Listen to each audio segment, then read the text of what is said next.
I believe we're live. It is Sunday, February the 22nd, 2026. This is Coffee with Frankie. This is the coffee. I'm the Frankie. Let me know if you can hear me and see me okay out there. Got to turn our dock on. Got to get our dock going. Hickory dickory dock.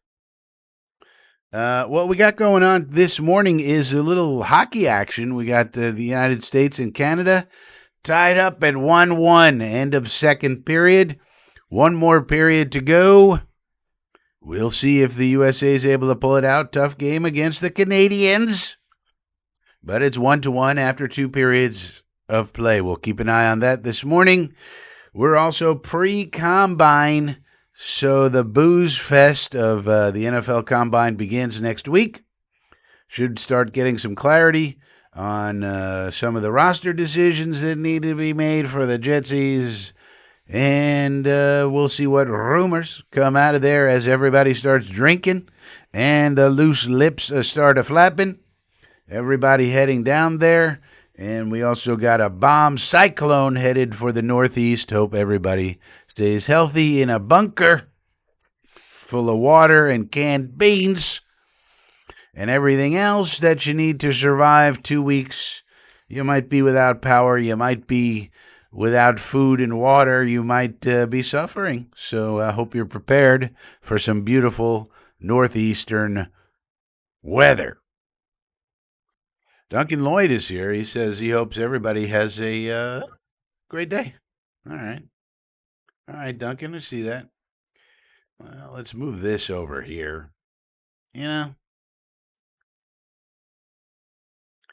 Mr. Net Warrior's got his coffee. We got a little coffee right here. Right here. It's a coffee kind of morning. Jets Worldwide is here, and he's a member of the Inner Circle. You might want to join the Inner Circle because those people get everything, don't they? They get all the exclusive items. They get quarterback rankings. They get college QB grades. They get everything you could ever possibly want to see. And you can join for just $2 a month. Bryant is here. He says his dad won't be watching. He's in a mean mood. All right, well, you got to take care of the animals. The hockey game has started. We got 19-12 left, still 1-1. So we'll see which team's able to pull it out, the Americans or the Canadians. We got a super chat from Fake Jake Assman. Good to see Fake Jake's bot here. Alan Dodes, he's a member of the Inner Circle. I'm taking up curling. All right, Dodes. You know, Alan Dodes is a New Paltz legend. Let's be honest, just like old Frankie. And but he didn't play baseball. He played something called rugby, which is kind of like football. 1905 remaining in the Canadian-USA hockey match. And, look, everybody has their thing. The Dodester was running around playing rugby. Look, you can't argue with that. I mean, New Paltz didn't have a football team. We probably couldn't afford the helmets and the equipment and everything else. So we said, all right, well, let's put a rugby club together. And some people played rugby, and Dodes was one of them. Can you believe it? And now he's an Inner Circle member. I mean, he gets all the good stuff that you guys are missing out unless you're a member of the Inner Circle. And look, where'd it go? This thing is moving. Look, Jake Asman even joined the Inner Circle. Now he's going to get all the exclusive information and then use it on his programs. I mean, I guess that's pretty good. Because the information you get there, I mean, my goodness, if you actually had a 43,000 member, subscriber show like Jake Asman does here, he's going to be able to use the information that I give him in the Inner Circle and who knows? Maybe the next year he'll have 83,000 subscribers. I mean, the amount of benefit you get from being a member of this exclusive club is incredible. So now even Jake Assman will have it. I mean, it's unbelievable what's going on around here. Brian says he got into a fight with a bull. Well, let that be a lesson to the rest of you. Stay away from the bulls. All right? Look, if you're going to get into a fight with a bull, you're probably going to lose. I mean, I don't know anything about fighting with a bull. I know very little about bullfighting. I mean, listen, I've read Ernest Hemingway stories about it. It's fabulous in that regard, but actually fighting the bull, no, not going to be old Frankie. That's one of many reasons I stay off of the ranch and off of the farms. I don't know how to fight a bull. I don't even know what to do with a cow or a chicken or a pig or anything else. So listen, whether it's Bryant here or Daddy Todd, look, they're taking care of the Aminels on the farm. And that's important because we all need to eat. But, look, I would say probably getting into a fight with a bull, I mean, you might want to try to avoid that. I don't know anything about it. Maybe it was unavoidable. Maybe the bull was being an asshole. I don't know. Maybe the bull was eating all the chickens. I don't know what goes on with these bulls. But what I do know is if you're going to get into a fight with them, you better be ready to fight. You better have swords and guns and weapons galore because a bull doesn't have those things.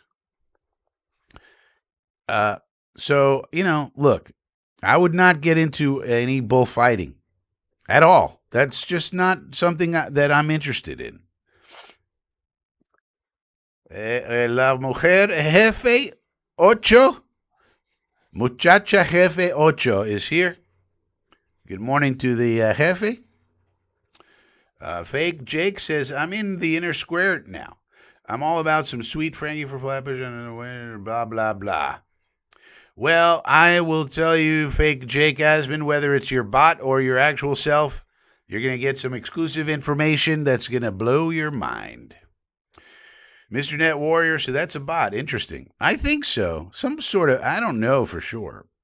16:38 in the third period with the U.S. and Canada, according to ESPN. We're following it live somewhat here. I'm not watching it, but I'm what is it called? Gamecast. Yes, sometimes even on FSPN, we do have to use ESPN resources, unfortunately. But right now, according to this, 15:50 remaining, 1-1. So the USA had a goal in the first period. The Canadians came back and got a goal in the second period. Now we're in the third period with 15:50 to go. And currently, according to this, tied now 15:10 remaining in the third period. Well, this is exactly what a bot would say, Fake Asman.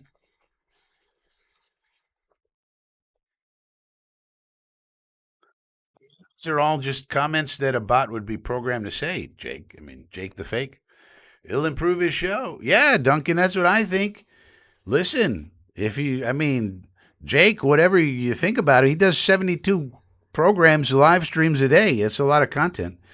And, maybe this way he'll do less interviews with Manish Mehta and more like really good information that he could get out there that he gets from Frankie. You know what I mean? Maybe he just doesn't have the information. And now, since he's in the secret club, now he's going to have amazing information that he never had before. So, less Manish, I would say, Jake, a little less Manish, and a little more Frankie key inside information. That's what I would say. That's the whole key. Now, you may say, listen, why do I got to take advice from old Frankie for? I'm the one with 43,000 subscribers. He has 1,000. I'm 43 times better than him. Well, it's hard to argue that. What did Jake need to listen to old Frankie for? He's 43 times better than me, people. Yeah.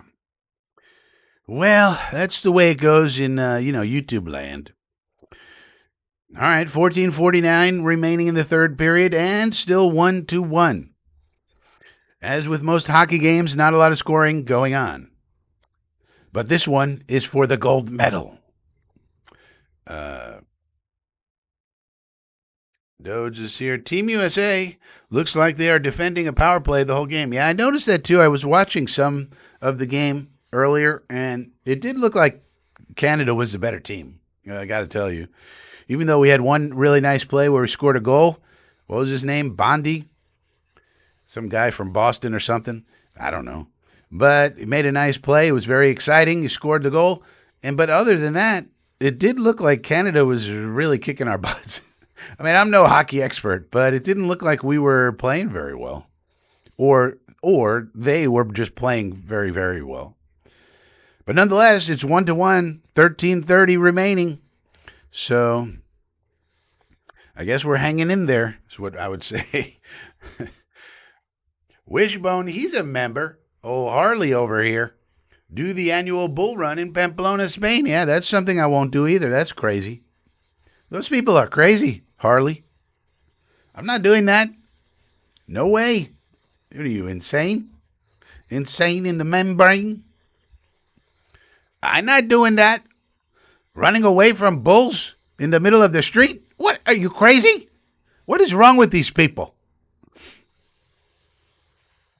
I guess it's an adrenaline rush. Hey, I could do without the adrenaline rush and without the dying and laying there bleeding. No, thank you. No, thank you. Well, 13:01 remaining, according to this, 1-1 still, so 13 minutes remaining in the third period. USA won, Canada won for the gold medal. Brian says, well, Dad won because we got a lot of steak now. Oh, well, listen, that's the beauty of being on the ranch, Bryant. I mean, even when things go badly, you got food available. We had a terrible harvest of corn. How much did we get? 17,000 bushels. Oh. Well, yeah, but last year we got 25,000. Yeah, but we still got 17,000 bushels of corn. Hey. Dode says there's no coffee with Drakey show. Yeah, but he's got I don't know. He just calls it the Jake Gasman show.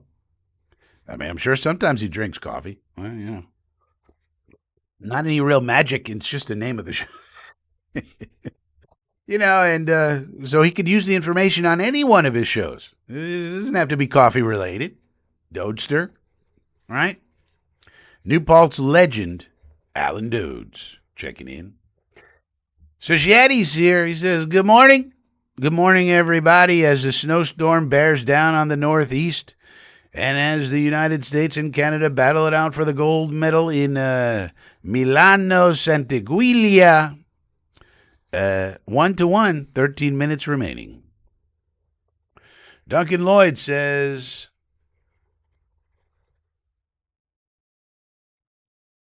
yeah, well, I mean, it's the nature of the business, Duncan. There's some things, and it's hard to tell what the hell's going on with free agency, whereas with the draft, there's these mock draft applications you can use. You know where the Jets are picking. You almost certainly know what the Raiders are doing at 1, according to the reporting, unless something radical changes. So you can have some fun with that. With free agency, we could talk about it. We do on this channel all the time, as you know, Duncan. But it's really uncertain because you don't know what people want to do. You don't know what Derek Carr wants to do and Kirk Cousins wants to do and Malik Willis wants to do and what their agents want to do. We try to read the tea leaves. We try to make the connections. But at the end of the day, I can make the case, for example, that Derek Carr, the best spot for him is with us. I can make that case all day long. And if I were in front of Derek Carr and he said, for some reason he's asking my opinion, what he should do, I would make the case. But that doesn't mean I'm going to convince him. I don't know what he wants to do in his heart. I don't know. Same thing with Kirk Cousins. Same thing with Malik Willis. Same thing with Mariota or any of these guys or any of these people. I mean, there's a Rich Cimini story out today. At least he put out a story.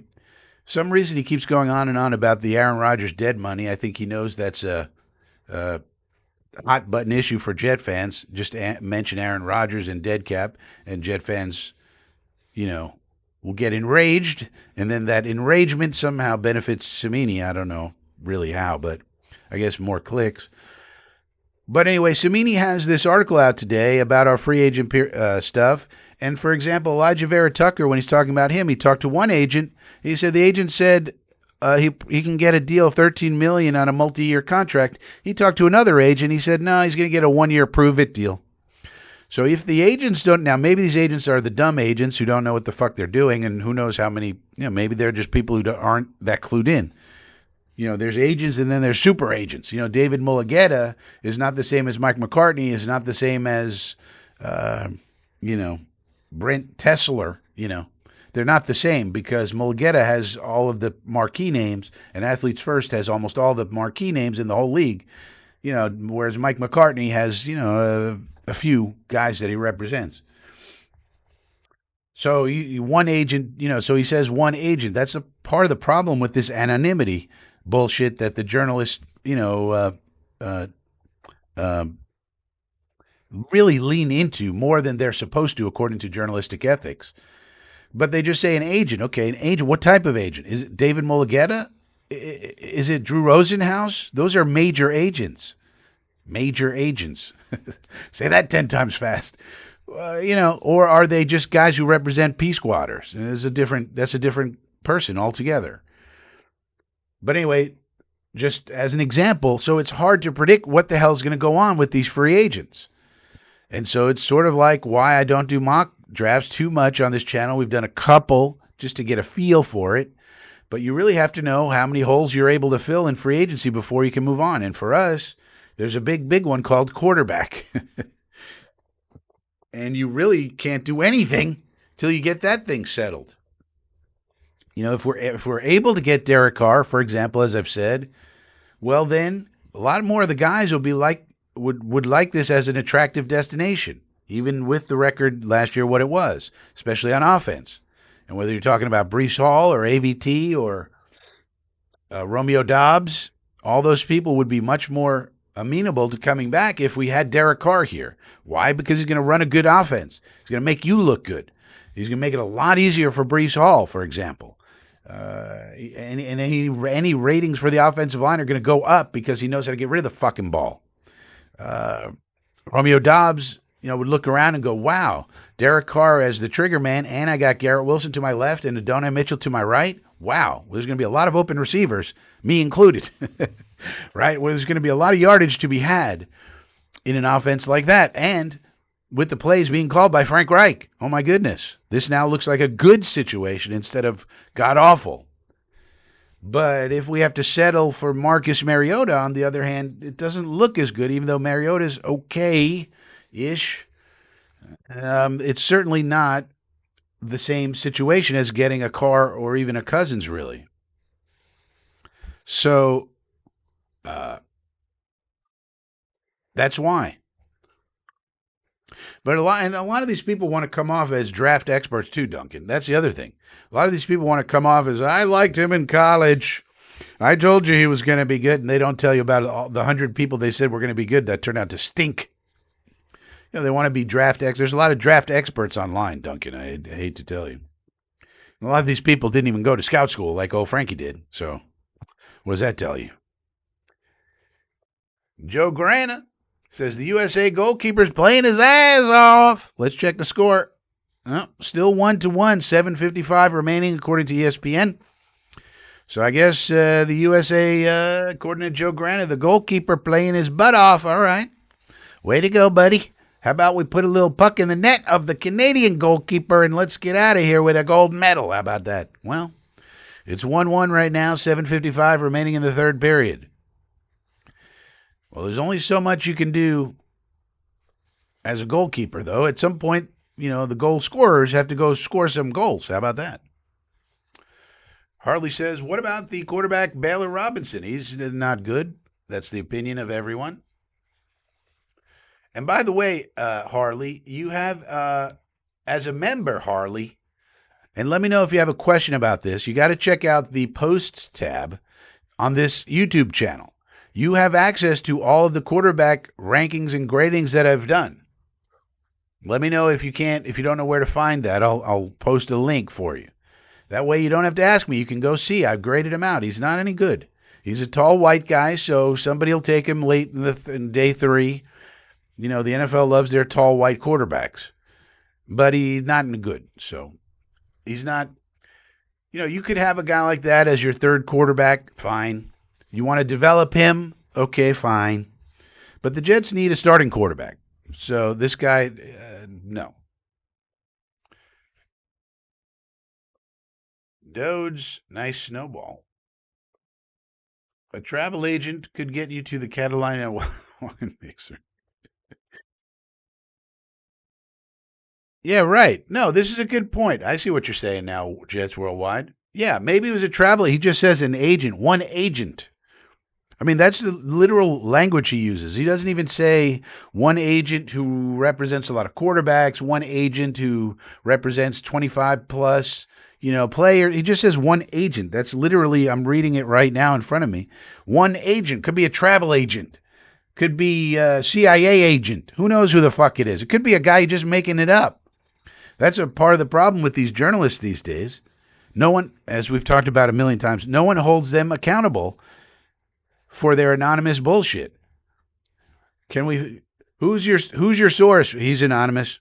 Well, but who? Okay, but who is it? Well, I can't tell you. It's anonymous. Okay. Is there anybody besides you who knows who he is? Yeah, who? My boss, the editor.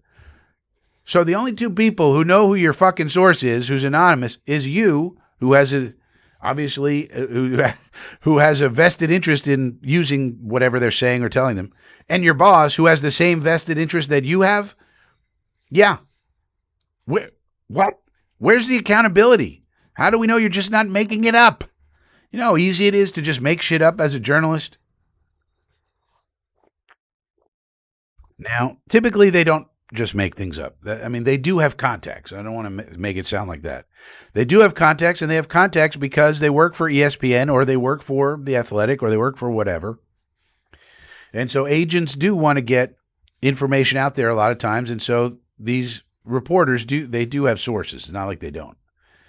But in this case, it just says one agent said this and another agent predicted that, and they were opposite. So how do we know what Elijah Vera Tucker is going to do?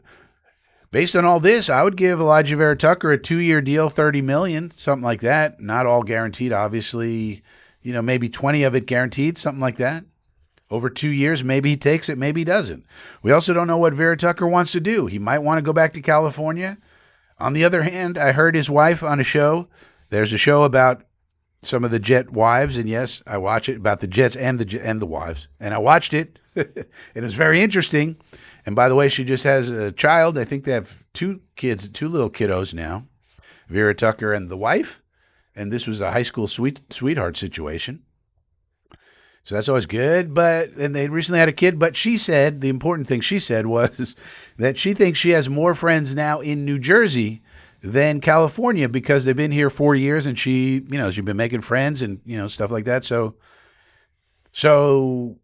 if you listen to that, maybe they don't want to go back to California. I don't know. We don't know. And nobody's talking. So it makes it tough to predict these free agents, what they really want to do, which is why I think if we could just get the quarterback situation situated, it would make it so much easier to convince some of these other guys that this is the place for you. A good step forward was, all right, let's go get Frank Reich. I would have loved to keep Tanner Engstrand. Didn't think we needed to fire him, but once that decision was made, all right, but we got Frank Reich. He's a respected play caller. Okay, he knows what he's doing. All right, that's pretty good, but doesn't matter unless you get at least a decent quarterback in there to pair with him. And I put out a clip video yesterday about what we talked about on Friday night. We did a Friday night live, and I said I have this feeling. There's no way that Frank Reich takes this job without knowing he's going to get a solid quarterback to work with. I mean, you think he really would have taken this job Um, and with the possibility we have to go with Ty Simpson or Marcus Mariota or somebody like that. I mean, it's hard for me to imagine. And I put out that clip, where I was connecting dots. Reich and John Gruden have the same agent. And I do think we did make a phone call to John Gruden. Somebody in the organization did. I think that Zach Rosenblatt got it wrong that we were offering him the OC job, but maybe we were calling him or his agent. Remember, Reich's agent and Gruden's agent are the same person, Bob Lamont. So maybe we were calling Bob Lamont to talk to Gruden. So Reich calling him and saying, look, Bob, I'm taking this job. The guy we really want to be the quarterback is Carr. I don't have a relationship with Carr, but guess who does? John Gruden. A very good relationship. So can you please talk to your other client, John Gruden, and have him give Derek Carr and vouch for us over here? We're trying to survive over here. We need all the help we can get, Bob. And so maybe that's what the call was all about. We don't know. All we got was one stupid report that was incorrect and denied by everyone, including Gruden and the Jets, that particular thing happened on the phone call. But maybe something else happened on the phone call, and maybe we weren't calling Gruden directly. Maybe we were calling Bob Lamont. What about that? So in other words, Zach Rosenblatt kind of got it right, but then the reporting was wrong because he's not a good journalist. We all know. We bang on the media all day long on FSPN.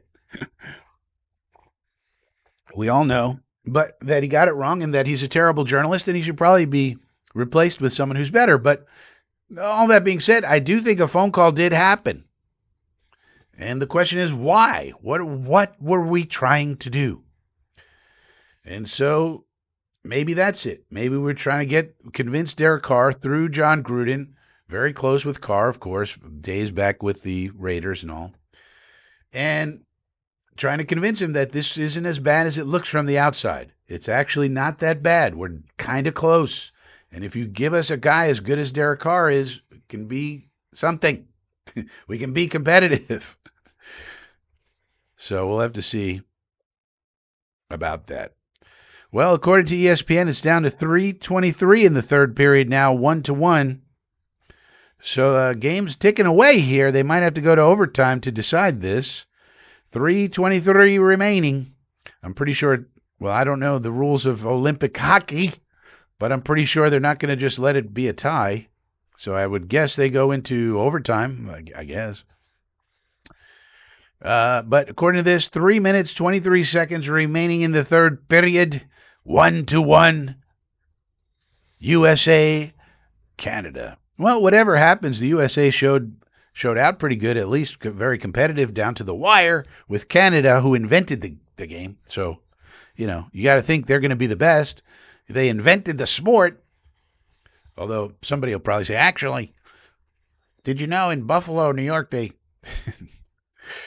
But Canada is thought to be like the best, the best at hockey. And we're thought to be, I guess, the second best, I would think. Maybe Russia, maybe, who knows. But according to this, now it's down to 2:59, 1-1. No goals yet in the third period. So keep an eye on that as the Booze Hounds move to Indianapolis. Now you're starting to get some rumors. Here's Jeremy Fowler as of 4 minutes ago.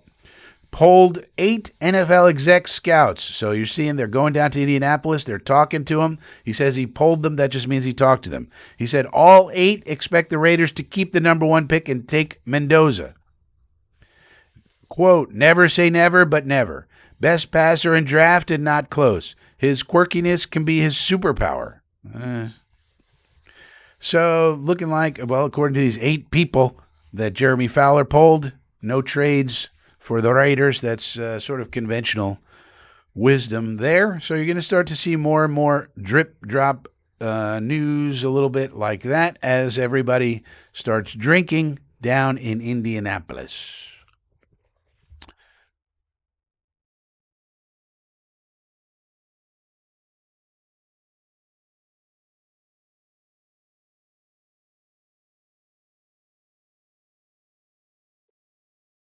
So that's where we are with that right now.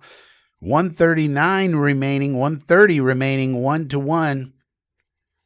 Canada, United States going all the way down to the wire for the gold medal in Milano Sant'Egilia. 115 remaining. La muchacha jefe ocho. Francisco, can you explain the process?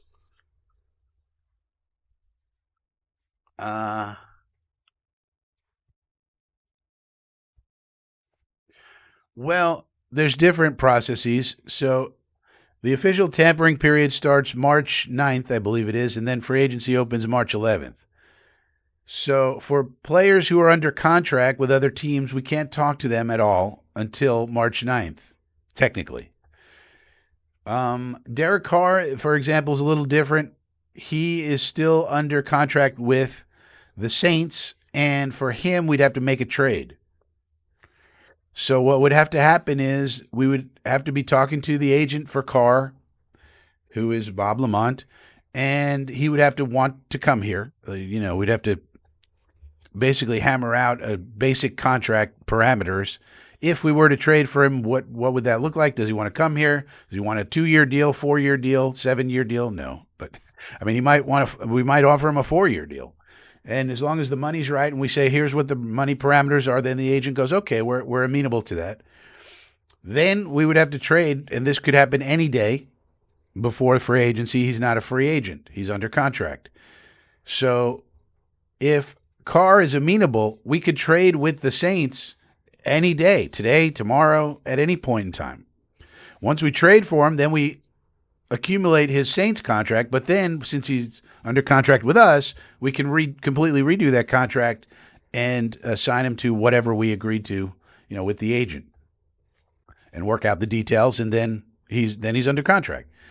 Now the Saints, though, are probably not going to hold us up much on this trade because their options are get nothing for him, where he just stays retired, or make a trade with us for a 6th-round pick, a 7th-round pick, a pick swap, something like that. So they're not going to hold us up like the Packers did. Probably. I mean, because their choices are take this deal or take nothing. So they'd rather pick up a 6th-round pick in this draft for free, essentially, because Carr's not going to play for them anyway. So why not pick up a free 6th-round pick rather than not, right? We're not in their conference. They don't care about what Derek Carr does for the Jets. They're like, haha, the Jets, we'll take their 6th-round pick. Right? They're no threat to us. So now it's the end of the third, according to ESPN, and still seems to be 1-1. So I guess it's tied going into overtime. I don't know how overtime works in Olympic hockey, but I would guess they're going into overtime. So end of the third quarter. A lot of the commentary I'm seeing is that Canada's outplaying the Americans, but they're kind of screwing it up somehow. I'm not watching the game. This is just based on commentary that it looks like they're kind of dominating us, but can't get a goal in the net. So 1-1, end of third, goes to overtime in Milano. So that's Derek Carr. But these other quarterbacks, you would want to have something in place by talking to the agent. Again, the agent. So let's say Carr's agent's like, no, he's not coming to the Jets under any circumstances. Forget it. If he comes back, it's maybe he wants to go to the Steelers. I don't know. They tell us it's the Steelers or nothing. He's going to stay retired. Okay. Well, now we want to go after Kirk Cousins. He's number 2. All right, but now we talk to his agent. His agent's Mike McCartney of Vayner Sports. So now we talk to him. Is he interested in coming here? Yes or no? If it's a flat no, then we just, So you can start talking to the agent, but you just can't talk to the player. You can kind of know who you're getting or who's at least interested. And that's how it works. That's how these rumors get going. The agents are putting it out. Remember, the agents run the world. And even if they're not talking to Muji, they'll talk to, let's say they're not talking to Muji because, I don't know, maybe that's too much tampering, too close to tampering. All right, they'll talk to Muji's agent, right? The agents can talk to each other. Muji has an agent. Aaron Glenn has an agent. Aaron Glenn's agent is Jimmy Sexton, by the way. one of the most powerful agents in all of sports. And something also tells, why isn't Jimmy Sexton, one of the most powerful agents in the world, basically runs college football? Why isn't he, moving heaven and earth to help his client, Aaron Glenn, get back on track? If the Jets could somehow, some way compete for a playoff spot this year and then become really good in 27, that would really help his client, Aaron Glenn, to make even more money in the future. Maybe get it up to 15, 20 million. We'll give him the world if he turns this fucking thing around. So Sexton, who's super powerful, controls lots of coaches, controls lots of players. You would think he would be a mover and a shaker behind the scenes to help his client get a fucking team that could make him more money in the future by winning. And that all comes down to the quarterback position. Well, not all, but in significant way. So that's something to keep in mind. Jimmy Sexton has a very vested interest in us doing good. So anyway, so there's all this this behind the scenes work with the agents. That's what's going on. And we'll know sooner rather than later, whether Carr's interested. Like I said, if you see a trade, if that's the case, you'll see a trade before anything else. We would want to get that done ASAP. If not, then we see if Cousins is at all interested. If it's a flat no, he's not coming to the Jets, then we won't make him an offer. And then we'll move down the list, Willis, Mariota, etc. And then once the legal tampering period starts, the offers will flow to them, and then they will accept or not accept. And it's very hectic at that point. But that's what's going on. It's all behind the scenes stuff. It's all whispers. It's all manipulating the media. That's why you're going to see information dripping out of Indianapolis, because all the agents are there and all the teams are there, and there's a lot of media there, and they're all drinking and talking.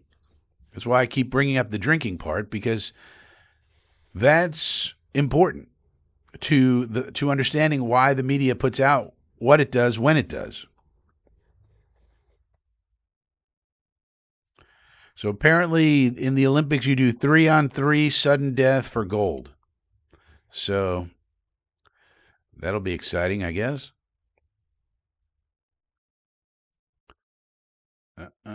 Alan Dodes. Context is twisted all the time, though. Yeah. Todd says, if you like hockey, Cornell College always has a good team. I don't like hockey.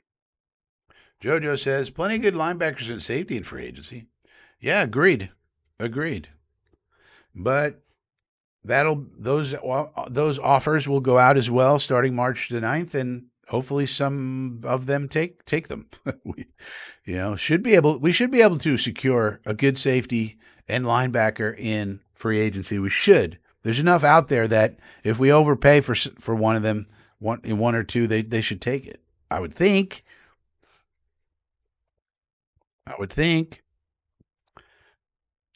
But you never know. And that's why it's so important to push back against the media and to try to get the media to act right, because a lot of these guys, they're not paying close attention to what's going on with the Jets. So if some super negative article comes out that's based on bullshit, like Zach Rosenblatt wrote, that did unbelievable reputation damage to the Jets. That's going to make it harder for us to sign free agents. And yet, Badlands has him on the payroll. Why is that okay? I will never understand that in a million years. Zach the Hack Rosenblatt made it much harder for the Jets to win. And the Jets, of course, deserve most of the blame, but the media is additional to it.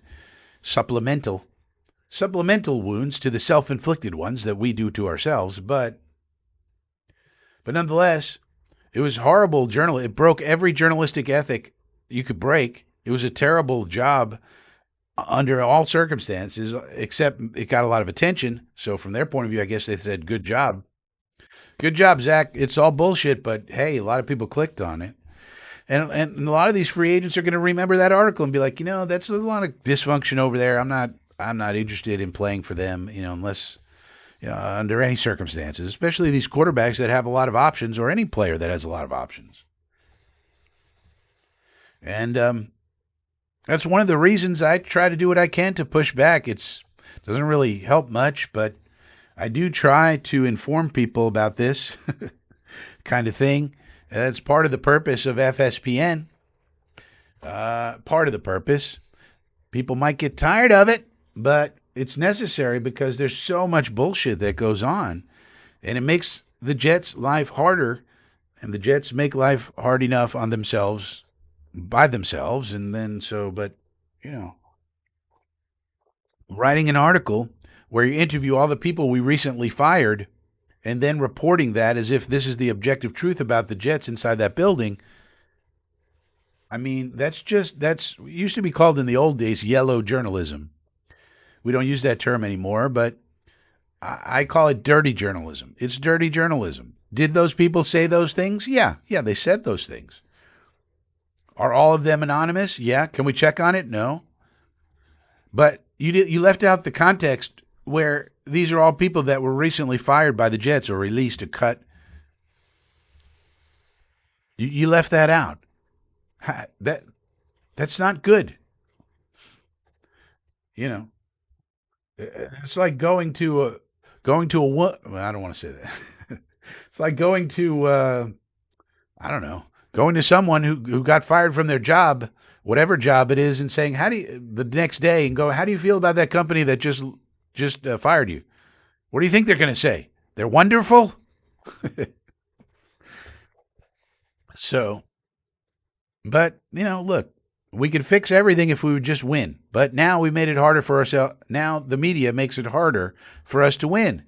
And they sit there and revel in it and make jokes about it when really they should take a look at themselves and say, well, actually, if the Jets were to start winning, I could write a book about this transformation from laughing stock to model franchise.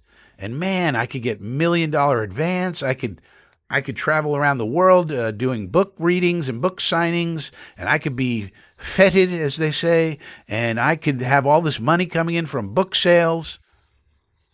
So maybe I shouldn't publish the article with 30 disgruntled, recently fired people as sources of information. Maybe that's not what I should be doing. And you notice, in the Athletic, there was a really nice article this week about Frank Reich and his why he took this job and what he's doing here and everything. And it was a really nice article. And it was well done and it was well researched and had people on the record talking about Frank Reich. And they really like him and he's great. He's an offensive genius and all this. And but Zach Rosenblatt didn't write that article. Did anybody kind of put two and two together and realize, why didn't Zach the Hack Rosenblatt write that article? It's in the Athletic. You would think that Zach Rosenblatt, this would be a great story for Zach Rosenblatt to write. I mean, it's one of the biggest stories of the offseason. It's kind of, it has a lot of human interest to it. Why would he do this? He's a successful guy. He's over there in Stanford. California's beautiful. He's hanging out with his buddy Andrew Luck. And why would he come to this shit show? So, what was up with that? Why didn't anybody question why Zach Rosenblatt didn't write that article? Because that's the first thing I thought. And it says to me, Zach the Hack Rosenblatt is an accurate nickname for that douchebag. He's a hack. Because that would have been the right thing to do. Instead of doing the wrong thing, you could do the right thing and write an article that a lot of people would be interested in as to why in the hell did Frank Reich come here? What is going on? You give a backgrounder, you give all of Reich's background, you go and talk to all the former quarterbacks that he coached, you go and talk to Brissett and Luck and, Rivers, and, you could make a great article out of that. Rosenblatt wasn't interested? Why? Makes you wonder why. My contention? Well, he's not that good of a journalist. He's not. But he does go and talk to people who got fired recently and get their thoughts about the Jets. That's what he does do. So now this United States game here, end of third. So I guess they got to rest up and then come back out for the overtime. So this apparently hasn't started yet, I guess. JoJo says, good D-line in draft can add two. Yeah, I think so. We can get edge players and D tackles. In fact, if we take care of business in the free agency period, JoJo, maybe three out of those four are D tackle edge players, and then a safety. We also need a safety. I mean, three out of four. That would be fantastic. Salman Jets is here. What channel is it on? I don't know. I'm following it live on ESPN. Here on FSBN, we got to sometimes use ESPN resources because, it's the way life is. I don't know. It says NBC, so I guess NBC, Salman. Check it out. But right now, apparently they're waiting for the overtime to start. USA goalkeeper. Jets Worldwide. Well, Jets Worldwide, I've done videos on it. Just check the videos. How many times we got to go over it? I have a video that says the strategy with the four quarterbacks. Watch the fucking video. Jets Worldwide. Yes, Carr is the Jets' first choice. It's not, I guess it would be mine also, but I try to look at it as if I'm the Jets, right? It should be Carr, Cousins, Willis, Mariota. There's the short version, I guess. Harley. 3 against 3, 20-minute. Okay, yeah. So Shetty says, because Zach is a snarky, condescending guy who relishes the clown show. I mean, I guess, but how does that help his career? These guys have to have careers. Remember, they all want to be Gary Gnu Myers with his multiple books about the Giants and such. That's what they want to do. Remember, you can get lots of money as an advance from a book publisher if the publisher knows it's going to sell well. And of course, you just go to them and say, look at this rabid fan base. If I write a book with all the inside sources about how the Jets went from, laughing stock to model franchise, that's a great book. Lots of Jet fans will read it. Lots of football fans. There's so many millions and millions of fans. We could sell a lot of books, you go to them and say. And they say, great, here's $1 million advance. And then they go, great, all I got to do is do my reporting. They go, talk to everybody, put it together. And then they get to go on book tours. And they get feted, as they say. And book tours are fun. You go to a city, you do a little reading, you take some questions from the audience, you sign some books, you feel like a royal person. You feel like you're $1 million. You got all this money coming in. It's wonderful. And all the Jets got to do is win. Well, the way that the Jets got to win is they got to get better players. Well, the way to get better players, one of them is free agency and stuff. And in those cases, the players have to choose you. So maybe don't put out a deceptive article about the Jets. I mean, the Jets were upset about those report cards for the same simple reason. They interviewed like 5 people that we had recently cut, including Aaron Rodgers, and they gave us Fs. They gave Woody Johnson Fs in all these categories. Meanwhile, we would give them Woody Johnson has said, anything you want, players, anything. If you want something, just let us know and we'll give it to you. I mean, what more do you want out of an owner who says, whatever you want different kind of food in the commissary, we'll give it to you, whatever it is. You want something different in the weight room, we'll give it to you. You want something different in the locker room, you want something different, you want us to hire another nutritionist? Great, we'll give it to you. How's that an F? Woody was actually right to be pissed about that. But that's not how the media played it. Because he will give them anything. What more can you really ask for? Don't meddle. But I'm just saying from a facilities point of view, from the thing that the report cards was supposed to get done, they were done dishonestly because they didn't represent all of the players and all the players who were still there. They just asked a bunch of people that we cut and got rid of. So, and it's the same sort of thing. Now that makes it harder I saw they got an F on the report card. So now that makes it harder for us to acquire players. No good.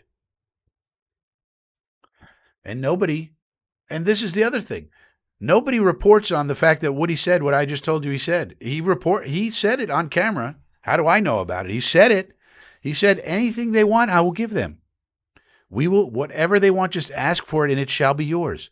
But does anybody report on that? Like, he literally said that on camera at the owners' meetings one of these times. I think that was the time when he threw Justin under the bus. All stupid thing to say. But anyway, when he says something good, they don't report that. Right? They just report the bad stuff. You know, throwing Justin under the bus was a terrible thing to do, and he should not have said that. That was a stupid thing to say. They report that. But then when he says, you know, when it comes to the report card, I was upset because anything that they want, I will provide for them. There's nothing I won't do for them, essentially, he was saying. So, but they don't report that. That's the trick of the trade. When you have a villain, like Woody Johnson's a villain now, when you have that, then the villain can never do anything good. It's only the bad stuff that gets reported because already in the minds of the public, he's a villain. So, just makes it hard. I don't know. We got to get somebody fucking in here. And the fact of the matter is, we just haven't had a quarterback since Mark Sanchez. I mean, that's just a fact of the matter. We had it 1 year with Ryan Fitzpatrick. We tried it with Darnold. I mean, I've been watching, believe it or not, I've been watching the Darnold games from back in the day. He was bad. He was bad with us. He wasn't good. He's not this. He's better now. But back then with us, he was bad. He was throwing interceptions, throwing incompletions, throwing the ball all over the place, fumbles. I mean, you name it. Very bad.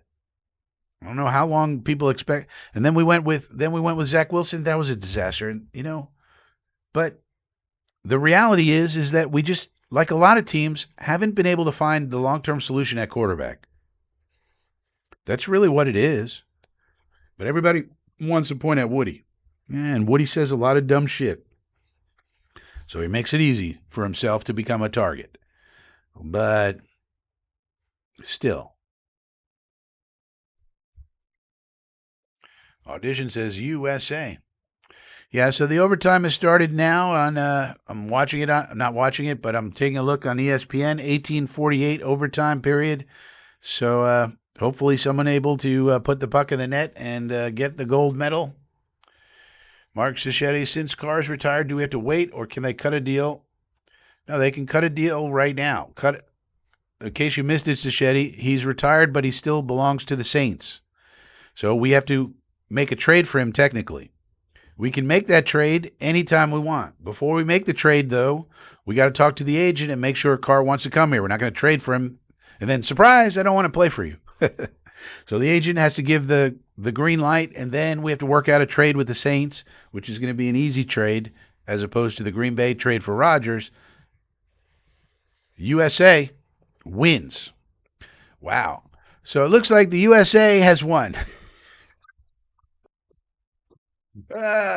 Suck it, Canada. Suck it, Canada. Ha ha. Fuck off, Canada, you bunch of socialist bitches. Suck a red, white, and blue dick.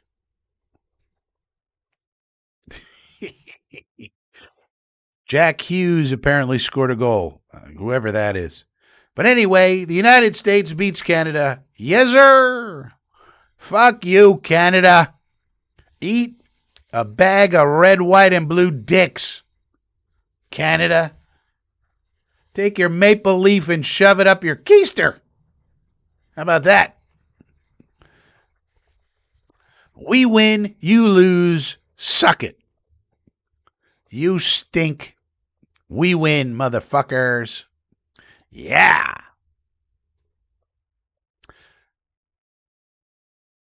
Everybody's celebrating the USA victory. All right. So that's a good end to that. When I was watching it, to the untrained eye, it looked like Canada was really dominating us, but what do I know?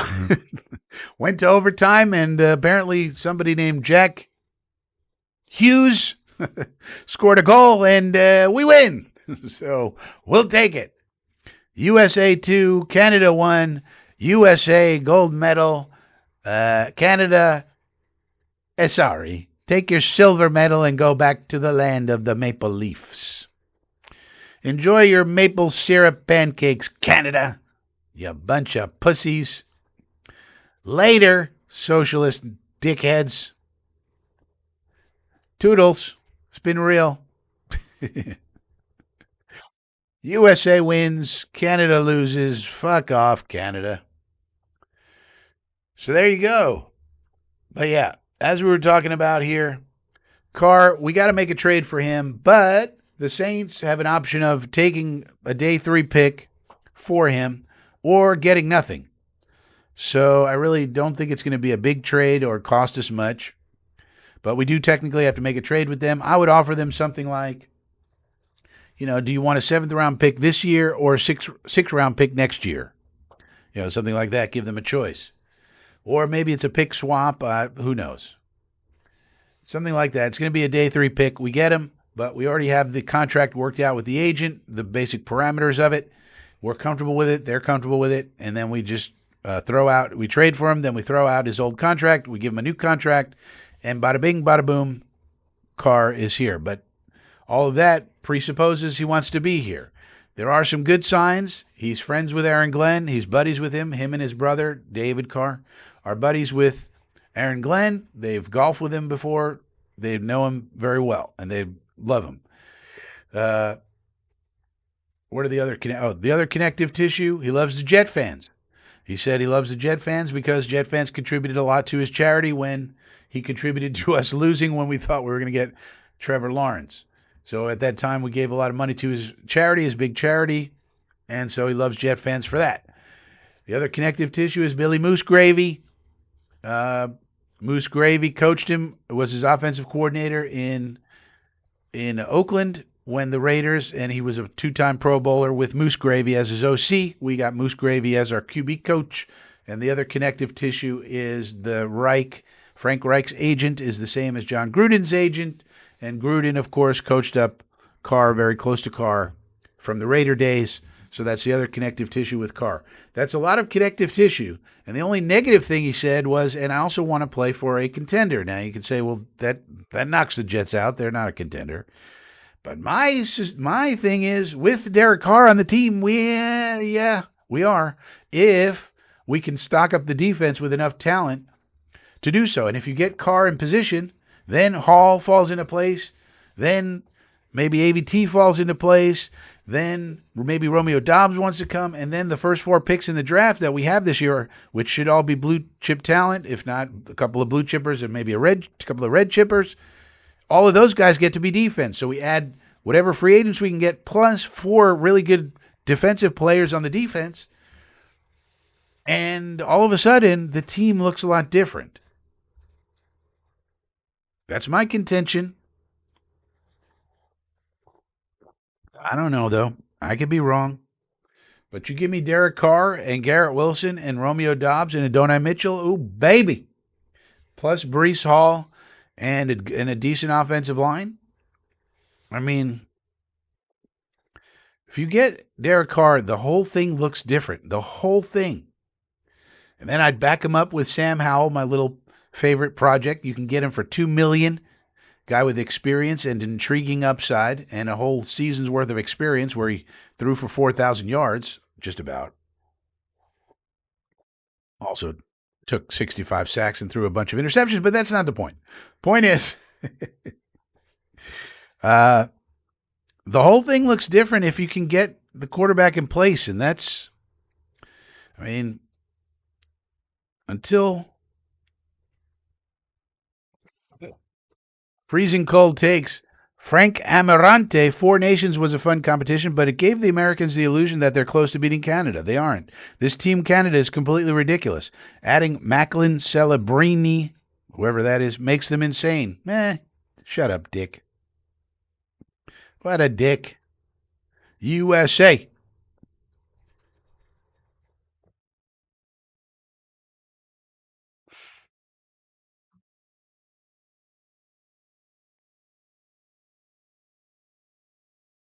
People talking about this game.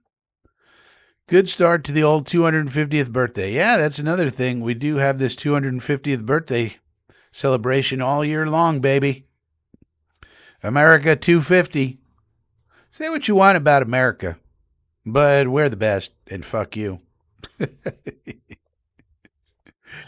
Plus, they're all connected with the Guard Squad. Guard Squad? Oh, you mean God Squad? Yeah, that's another connective tissue. Carr, Glenn, Reich, very devout religious cousins as well, very devout Christians. And here's the other point I made the other day, and then I clipped it. If you're Derek Carr and you're looking at it, some teams want to give you a 2-year deal. Maybe the Steelers are kind of interested. I don't know where else he would want to go. But the Jets are like, we'll give you a 4-year deal, $135 million, and 100 of it guaranteed. How, as a Christian, can you turn your nose up at that? Considering all you got to do is play 3 years, you get $100 million. If you happen to play a fourth year, you get $35 more million. And then you could take all that money and do so much good in the world with it. You could do so much philanthropy. He has a foundation.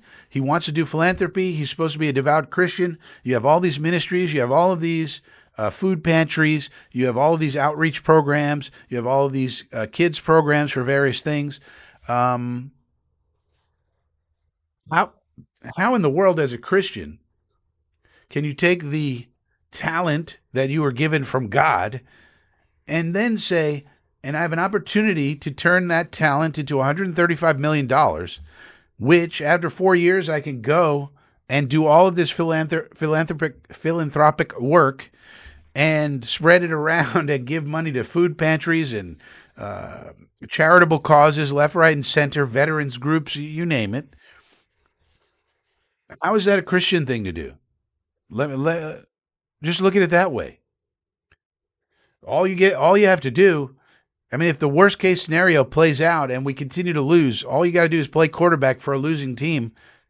All right, that's not great, but it's not the worst fate in the world. You're not out digging ditches.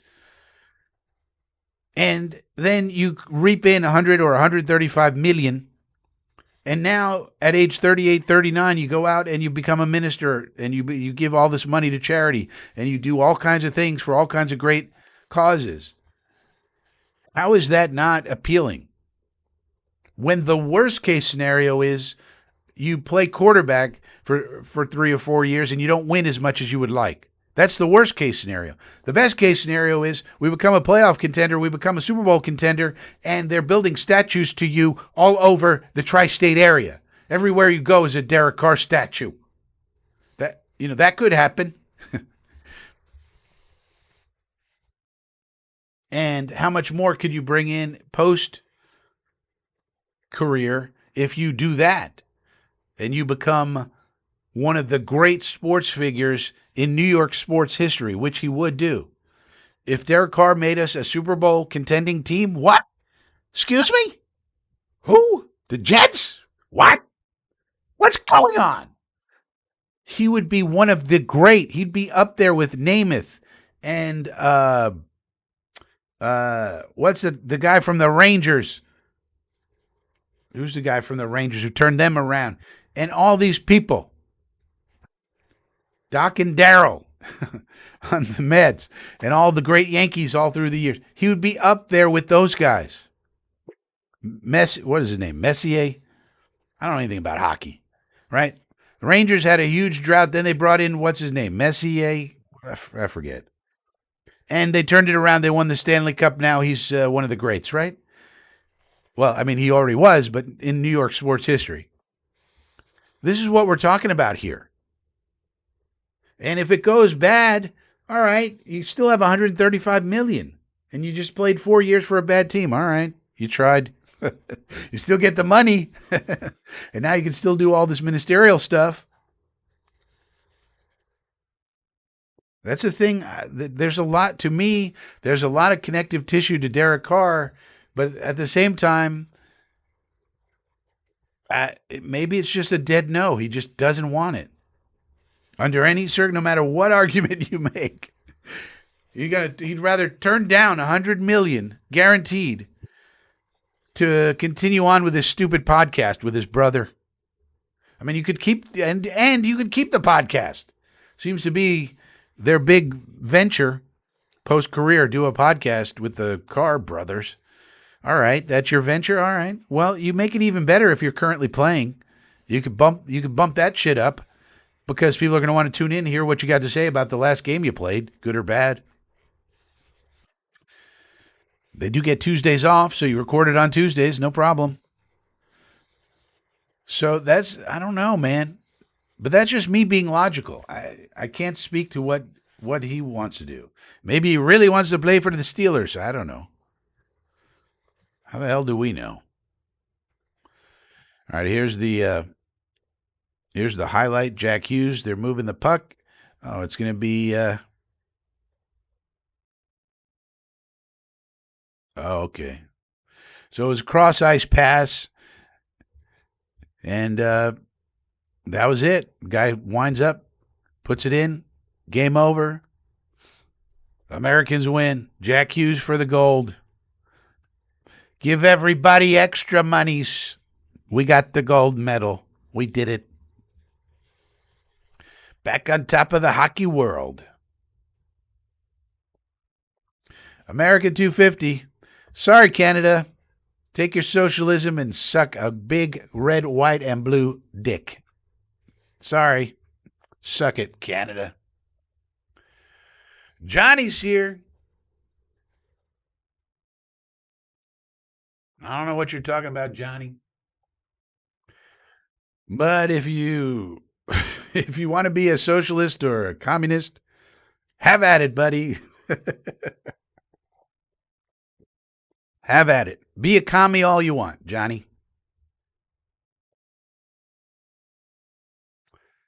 I think it was Messier. Yeah, Messier, right? So Messier comes here, and it's the same deal. He turned it all around, and he's one of the legends of New York sports. Same thing could happen with Derek Carr, right? And so I don't know, but I can make a great case for why he should be here, and I think I have. But at the end of the day, he might say, I don't care what case you make, Frankie. Get out of here. I'm not going there. Could be. Could be.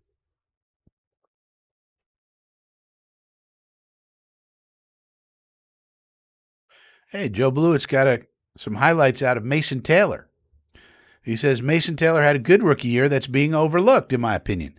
This highlight has plenty of great blocks, contested catches, and adjustments to bad balls. Hey, all right, Joe Blewett's looking at Mason Taylor. That's always fun. Looking forward to his second season. All right. So there you go. If he's blocking well and making contested catches and adjustments to bad balls, hey, maybe we got even more than we think out of Mason Taylor. So that's beautiful. Even better. Yeah, we need to put out information like this. I'll retweet this. Information like this because, look, people are forgetting about Mason Taylor. People are forgetting all about A.Z. Thomas. Salmon says, it says Jack Hughes is from New Jersey or something. Maybe from the NJ Devils. I don't know. But wherever he's from America. That's all I know. And he's not from Canada. So we got 2 minutes of Mason Taylor highlights. I'm going to look and watch that later. But that's another asset that we have. People forgot about him because he got injured late in the year. Ryan says, question about your book channel. What books do you think I should listen to? Well, on the books channel, the audiobooks channel, they're short stories, mostly.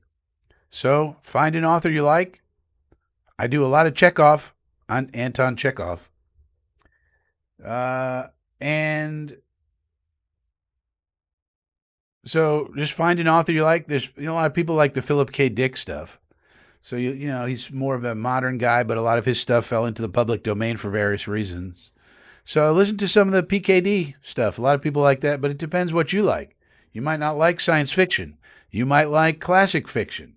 You might like Edgar Allan Poe stuff. I got a lot of that.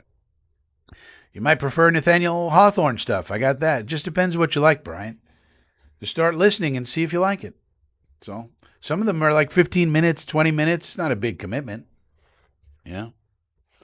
Sacheti says, here's an odd Olympic fact. They ran out of condoms over 10,000. Well, I don't know anything about that, Sacheti. I'm sure in those Olympic villages, there's a lot of stupping going on.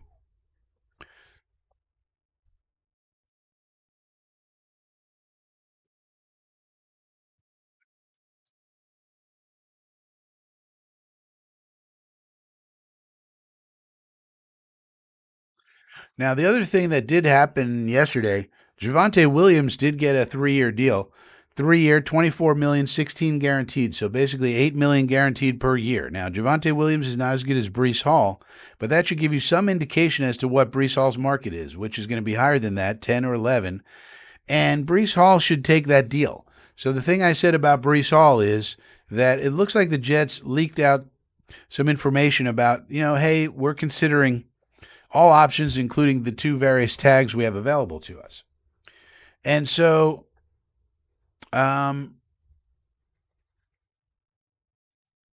what that basically is telling the agent for Hall is, look, do you want 11 or 14 million guaranteed, or do you want 26 or 27? So basically what it's going to come down to. And they're going to look at it and go, oh, we're not getting to free agency? It's like, no, you're not. I think the Jets were telling them, you're not getting to free agency. I could be wrong. We'll see how it plays out. But I think they were telling them, you're not getting to free agency. We're either you're going to agree to a 3-year deal for, let's say, 36 with 25, 26 guaranteed, something like that. Or if you don't want to agree to that, we're going to just tag you. And then you'll have to play on the tag for 11 or 14 or work out a long-term deal. July, I think, is the deadline for that. So what do you want to do, Breece? You want to get 26 or do you want to get 11 or 14? If I were you, I would go get the 26. Because if you get 26, 25, 26, then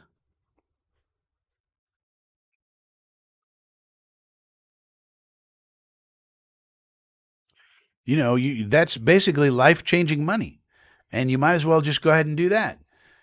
You're not going to get to market. I think they were telling him. So I would expect the Breece Hall situation to be wrapped up this week by the end of next Sunday, and I would expect him to play for the New York Jets next year. He going to play in the green and white, hopefully. I could be wrong. Maybe I'm wrong, but it does seem that way. And the Javonte Williams contract is good news for the Jets because it was not a huge contract. It was pretty much in line with expectations, so the Cowboys did not overspend for him.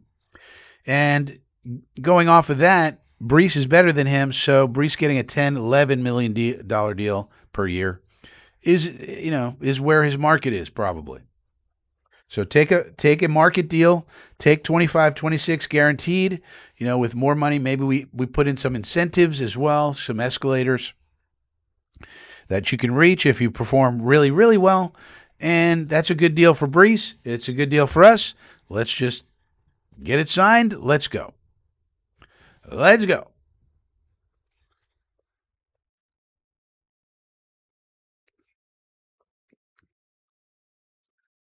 So that's where we are on this Sunday morning. We got a storm bearing down the barrel of a gun for the northeast part of this country. So hope everybody stays safe out there. Last call for questions, comments for this Coffee with Frankie. Otherwise, I'll just say, hey, give a thumbs up to the video. Subscribe to the channel. If you're new here, subscribing is free and it allows you to participate in the live streams. We usually do 2 live streams per week, but you can only comment and send in questions and comments in the live streams if you're a subscriber or a member. And then I would encourage everybody to become a member of the Inner Circle. $2 a month is the base level. You could also go $5 a month. You could always go up to $10 a month if you really want to support FSPN. And what we do here, we do like to push back against media narratives. We do like to call out dirty journalism when it happens. To whatever degree we can have we can have an effect on that. Not a huge one as of today, but as we grow, maybe it gets better and better. And that's why subscribers, are always going to matter, but also the members of the inner circle also matter. As we come off the air, the United States of America has won the gold medal in hockey against the dirty Canadians. And so that's good.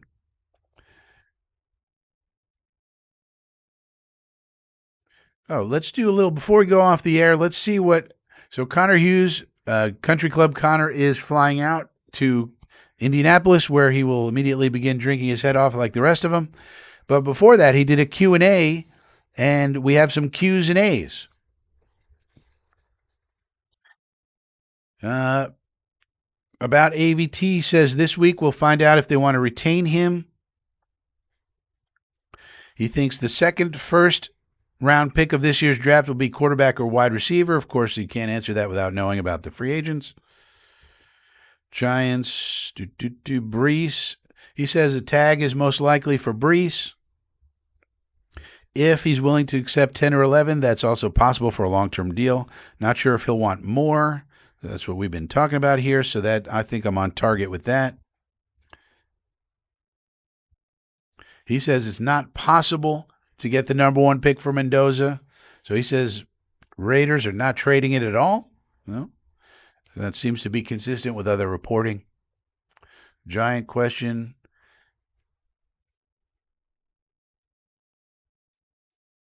Hugh says he doesn't see the Jets winning more than 4 or 5 games next year.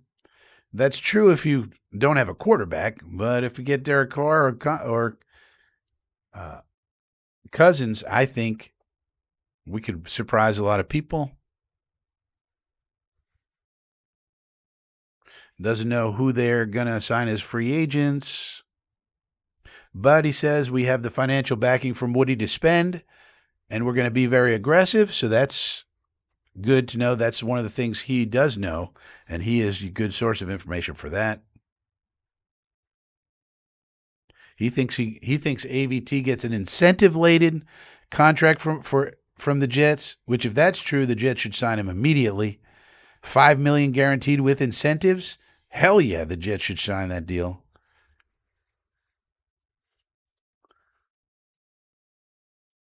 He thinks the Giants are going to retain Wan'Dale Robinson. That's bad news for the Jets. He's sort of a secondary option after Romeo Doubs.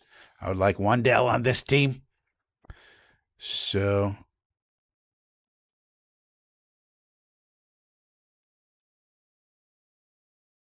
oof. This is a terrible. This would be terrible. Somebody asked him, if you had to guess right now, what does the Jets quarterback room look like next year? Tanner McKee, Drew Aller, and Tyrod Taylor. Oh my God. If that's the case, if that would be the case, holy smokes, would it be tough? I don't know how.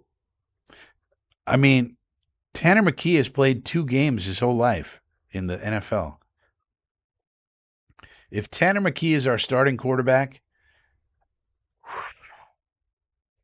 I mean, maybe he's a miracle worker and he's just, boy, that would be a tough sell. I hope Connor's wrong about that. And nobody, all right, that's it. Boy, oh boy, if that's the room, McKee, Aller, and Tyrod, holy smokes. That's a tough sell. That's a tough sell. Now, I do like Drew Aller as a 5th-round pick, something like that. Take a flyer on him as your QB3. But McKee, Aller, and Tyrod, oh my God. But I also have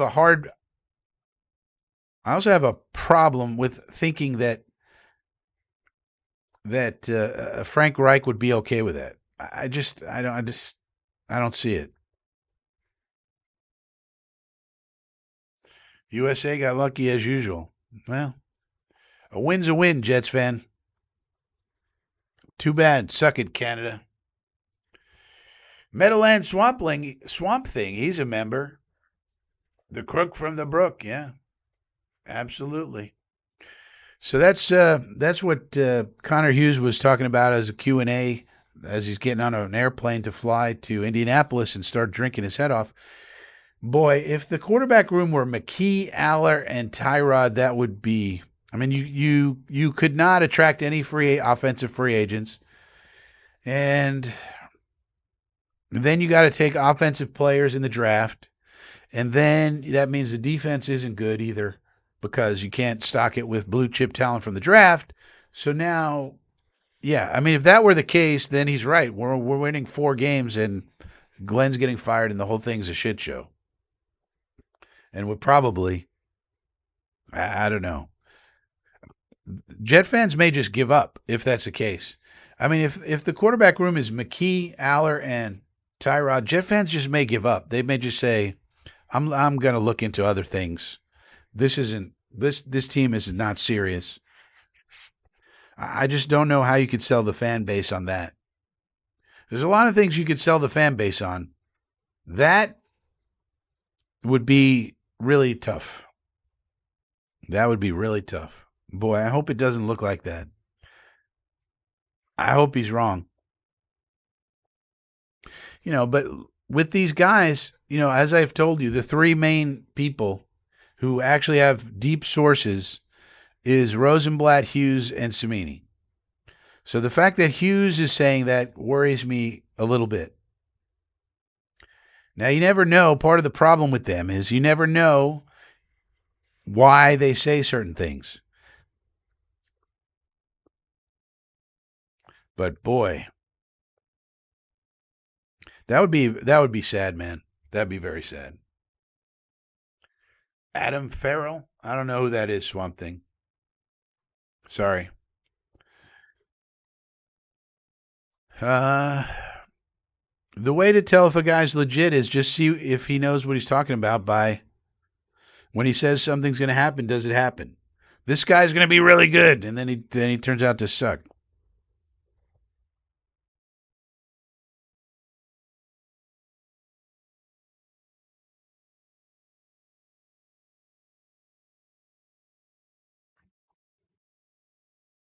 Now, so, everybody gets things wrong sometimes, but you got to watch it over time. If he's just consistently wrong, like Todd McShay and Mel Kiper and Tony Pauline, these guys are just consistently wrong, like 75% of the time.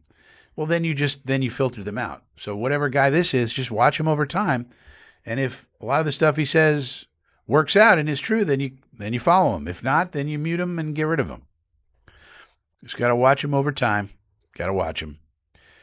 All right, so that'll do it for today. Thanks for joining this Sunday. Stay safe, everybody, in the storm. Consider joining the Inner Circle. Consider giving the video a thumbs up. And consider joining as a subscriber. That one's free.